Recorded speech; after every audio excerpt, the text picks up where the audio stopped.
ایک ہندو عورت کا مکان حضرت لال شہباز قلندر رحمۃ اللہ علیہ کے مسکن کے آئین سامنے تھا، اور آپ رحمۃ اللہ علیہ جب بھی باہر بیٹھتے تو وہ عورت گھنٹوں آپ رحمۃ اللہ علیہ کی طرف دیکھتی رہتی، مگر وہ آپ رحمۃ اللہ علیہ کا چہرہ مبارک باہزار کوشش کے باوجود نہ دیکھ پاتی، کیونکہ آپ رحمۃ اللہ علیہ ہر وقت گردن جھکائے بیٹھے رہتے تھے، کبھی بھی ایک لمحہ کے لیے آپ سر اونچا نہیں کرتے تھے۔ اس لیے وہ ہندو عورت اپنے مکان سے آپ کی زیارت کرنے سے قاصر رہتی تھی۔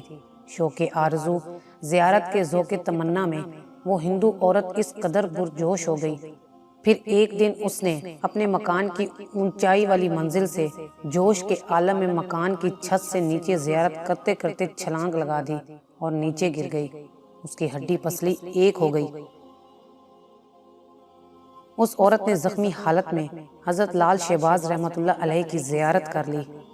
جب ہندو عورت نے آپ رحمۃ اللہ علیہ کو دیکھا، دیکھتے ہی دیکھتے اس عورت کے منہ سے با اختیار اللہ اکبر نکلا۔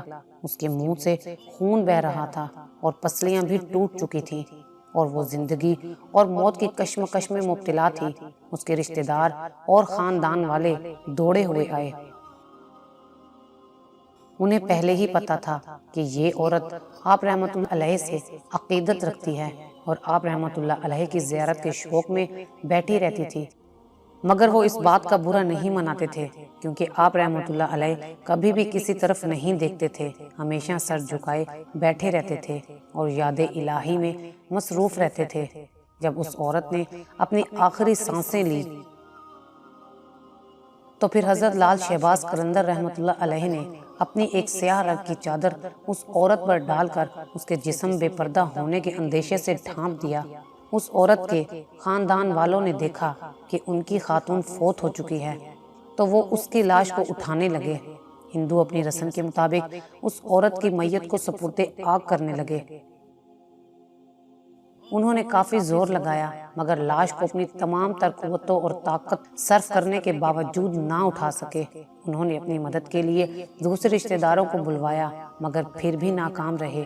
لاش کے بھاری ہونے پر ہندو بہت پریشان ہوئے۔ ہندوؤں کی سمجھ میں کچھ نہیں آ رہا تھا کہ یہ سب ماجرا کیا ہے۔ آخرکار ایک بزرگ ہندو نے انہیں مشورہ دیا کہ حضرت لال شہباز قلندر رحمۃ اللہ علیہ سے مدد حاصل کرتے ہیں،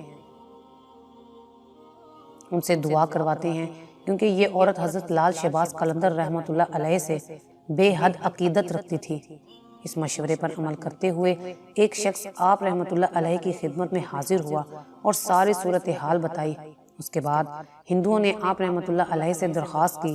آپ رحمۃ اللہ علیہ نے ہندوؤں سے فرمایا، اگر تم پورے شہر کے ہندو اکٹھے ہو جاؤ، اس عورت کی لاش کو نہیں اٹھا سکو گے۔ آپ نے فرمایا، ہاں ایک شرط ہے، اگر تم وعدہ کرو اسے آگ لگانے کی بجائے مسلمانوں کے طریقے پر نماز جنازہ پڑھ کر زمین میں دفن کرو گے تو پھر اس کی لاش ہلکی ہو جائے گی اور لاش اٹھ جائے گی۔ ہندوؤں نے اس کی شرط مان لی اور وعدہ کیا کہ اس عورت کا مسلمانوں کی طرح جنازہ اٹھایا اور نماز جنازہ پڑھایا جائے گا۔ چنانچہ جب اس عورت کی لاش کو اٹھایا گیا تو آرام سے اٹھ گئی۔ اس عورت کا مسلمانوں کے طریقہ پر جنازہ اٹھا، نماز جنازہ پڑھی گئی اور مسلمانوں کے طریقے پر دفن کیا گیا۔